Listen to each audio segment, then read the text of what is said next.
The best advice I was ever given about freediving came from world champion freediver Martin Stepanek right before I took my personal best dive. He said to me, "When you feel the need to speed up, slow down." And these words could not be more true. So many times when something goes wrong, when fear kicks in, or when you're underwater and you simply realize how far away you are from air, it can be so natural to want to react by speeding up, kicking harder, swimming faster, and trying to get back to safety sooner. But it's actually those precise moments when you should slow down. Moving faster underwater, it takes more energy. It raises your heart rate, and you can quickly burn through all of that oxygen you have saved up from that single breath of air you took at the surface. Slowing down, it conserves your oxygen. It keeps your heart rate low. But most importantly, it allows you to be calm enough to see things clearly so that you can make good decisions. This advice is what allows me to hold my breath for over 4 minutes and 45 seconds without showing any signs of hypoxia or oxygen deprivation. It also allows me to swim to depths of 159 feet and return to the ocean surface slowly and safely. But it's helped me in some other situations too. This footage is from a research voyage. I was getting ready to do a free dive, and I had my head out of the water as I was fixing my mask. My friend Morgan started shaking me and warning me, and when I turned around, I saw the biggest great white shark I had ever seen. Had I not become used to staying calm in the face of fear, I probably would have done exactly what I see people do on movies. Scream, "Shark!" swim backwards, and try and frantically splash my way back to the boat. I'm really glad I didn't do that. The clarity I got from slowing down and staying calm was basically just enough to tell me that I can't outswim a great white shark. And so instead, I swam towards her. And when I did, she backed off. Now, this started to make sense to me as a hunter, because when I spearfish, I never swim directly at my prey. If I do, it will surely push them away from me. So instead, I pretend to hide. I pretend to be scared. I act like I'm shy. I turn away from them, because that will pique their curiosity and bring them right in. So knowing that a shark is a bigger fish, I tried to apply the same theory, but use the opposite strategy. And any time that she swam up towards me, I made sure to swim down directly towards her. And we got into a rhythm of doing this, to the point where she slowed down too. In fact, her tail almost stopped moving. And what had started as one of the scariest moments of my life ended up being one of the most beautiful.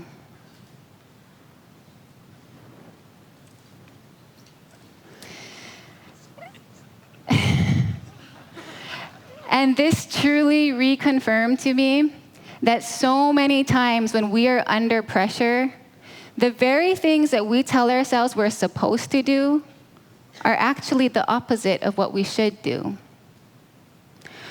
My dad taught me to my dad taught me to free dive. I should just say my dad taught me to snorkel at the age of 5. He was a spear fisherman, and he used diving to put food on the table. This is the house I grew up in. According to society, we were poor. But I didn't know society yet.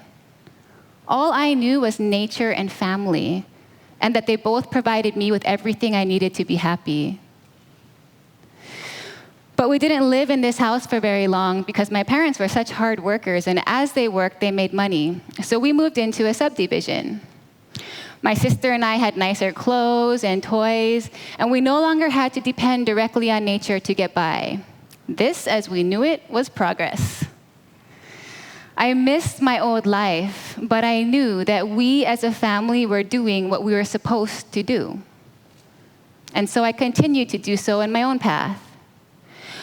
I went to school, I got a degree, I got a job, and I was working and living in the city of Honolulu. But something was missing. And the more I let myself think about it, the more I just saw these flashbacks and images of being 5 years old and simply helping my family gather food. I saw us collecting chicken eggs. I saw us foraging for fruit on our free time. But most of all, I remembered what it felt like to dive with my dad. I never actually speared fish as a kid. I was just a tag-along.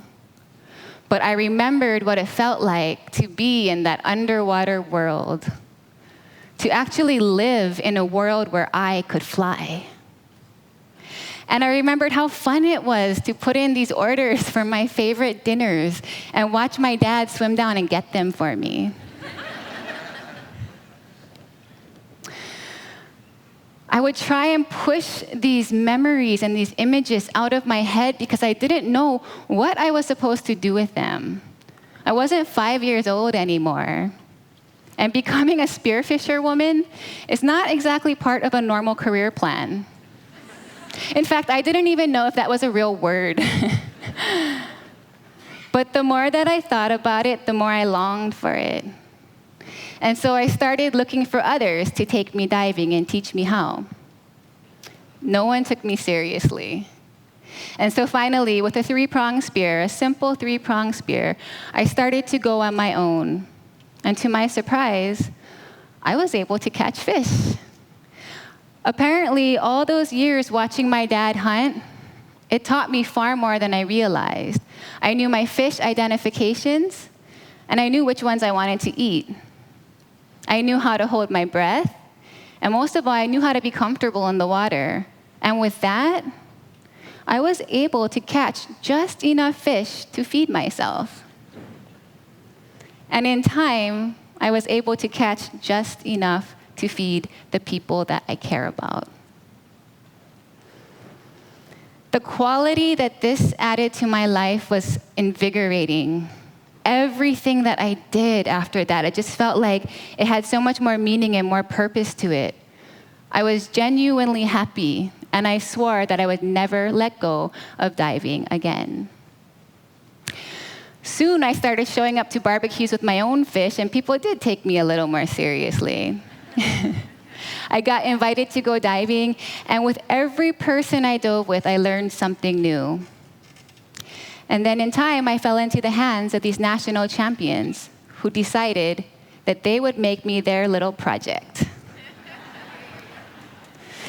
The depths these guys could hit, the fish they could catch, it was all way beyond what I had known was possible. These guys took my dreams and expanded them.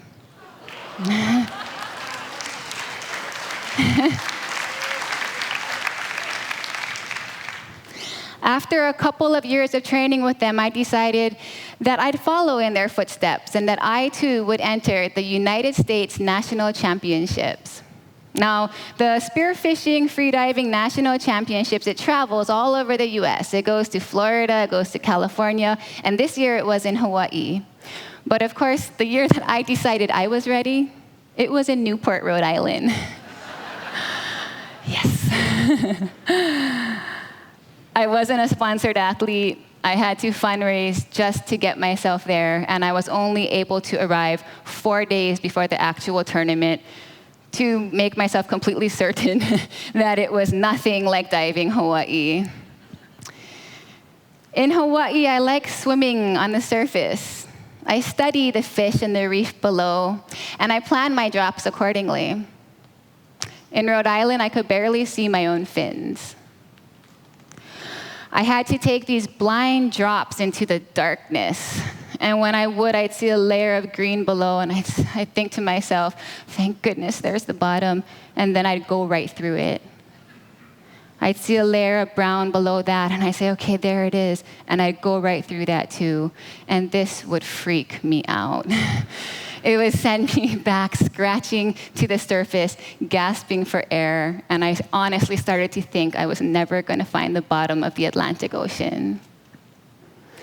But through learning to slow down and trust myself, I was able to let go of my expectations of where the bottom should be, and instead just believe that that bottom would come.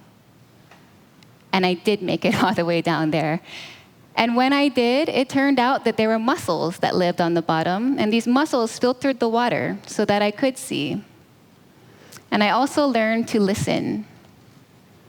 For the first time in my life, I could hear fish swimming around me. And I learned to hunt that way. 4 days later, I became the national champion.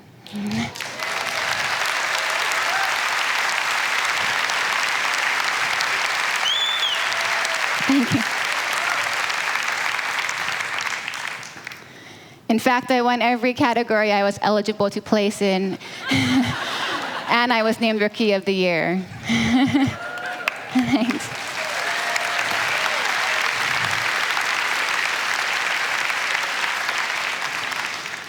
When I returned home to Hawaii, people were really proud of me. They wanted to take my pictures. They wanted to write articles about me. They started to highlight my other talents, like cooking and painting. Soon my art started to sell. And it felt like all of my dreams had come true. And it wasn't the publicity. It was just that for the first time in my life, other people were believing in these crazy dreams of mine. I was so overwhelmed with gratitude, and I didn't take it lightly. I attributed all of this beautiful support to winning. And so that's what I put my focus on. I entered every tournament I could, and I made it my goal to win. But after about 1.5 years of doing this, I realized that once again, I wasn't happy, and my heart just wasn't into it. With every title I won, it just felt like there's one more I have to defend. And with any time I came in second, I actually felt embarrassed. I felt like I was coming in dead last. But what really got me was that when I would go on my own personal dives to get away from it all, I was looking at fish as points. And that didn't feel like me. Once again, the need to speed up became my truest indicator that it was time to slow down. The whole reason I got back into diving was to slow down. It was because I truly believed that going back to a simpler life was not a step backwards. And so I knew I had to walk away, and I knew that I would let people down. And I did let people down. I was called a quitter, a waste of talent, and a disgrace. And these words seriously hurt me, and they broke me for a while, because I didn't know who I was anymore or what I wanted without all of this. But I found out. I found out that I still do want to dive, and I still do want to travel, but just not necessarily to compete. I want to travel to see the different cultures of the world and to learn from them. I want to see what kind of fish they have and how they eat them. I want to shoot just a couple fish and eat them over a fire with just a couple friends. Or better yet, catch a fish and give it back to the local community, to the people who need it the most. And through doing this, I realized that I hadn't lost everything. And I hadn't let everyone down. In fact, I gained more. I gained more supporters and better sponsors. It turned out that people as a whole could relate more to fish as food than they could fish as trophies. But besides just being able to keep the support, more importantly, I was able to keep myself. And I truly believe that we all have the power to slow down and make more conscious, more meaningful decisions that can not only improve our personal lives, but that can change the world. That footage you saw of the great white shark, it leaked out before I was able to release it. And when it did, I was instantly bombarded with phone calls from producers who wanted to make shark riding TV shows for big networks. And people who wanted me to submit it for commercials, for energy drinks or sodas. And though I knew that all of this sounded like instant success for me, I also took my time to think about the impact it would have on the world around me. And I realized I didn't want to over-sensationalize this moment simply for profits. And I also didn't want to be a part of anything that was going to go encourage others to try and ride a shark. So I turned down these opportunities, and instead, I made my own little grassroots video called Variables. And I didn't make it about riding sharks.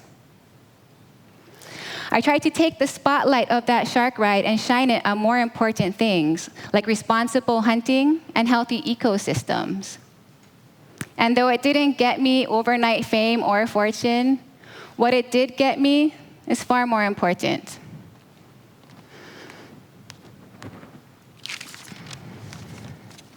Aloha, my name is Madison.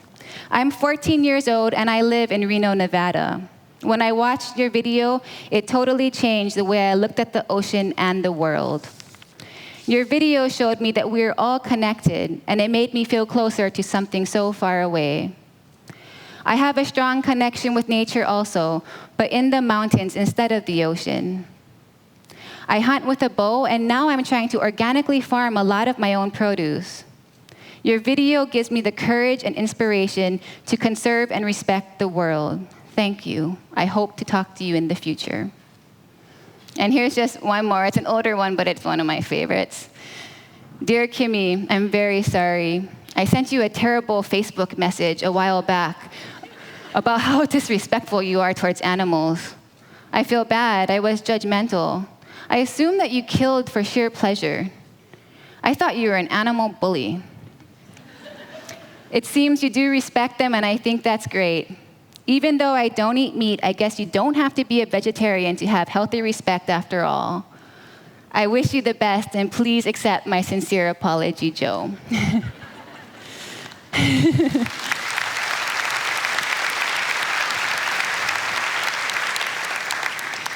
And these mean more to me than I can describe, because it was my goal to try and merge the worlds of hunting and conservation. Because so many conservationists I knew thought of hunters as these trigger-happy, bloodthirsty people who just don't care about the environment. And so many hunters I knew thought of conservationists as these crazy, angry outsiders that just want to take away our rights. And I don't think that things should be that black and white. In fact, I think that these two worlds together can be harmonious, compatible, and the key to sustainability. And I know that we all have very important seeds to plant. So I'd really like to ask all of you, with my whole heart, the next time you feel any form of outside pressure telling you that you'd better speed up, please give yourself just a brief moment before you react to that and slow down. Because I truly believe that in that moment, you just might see a different path, and you just might see what you are truly capable of. Thank you. Thank you so much.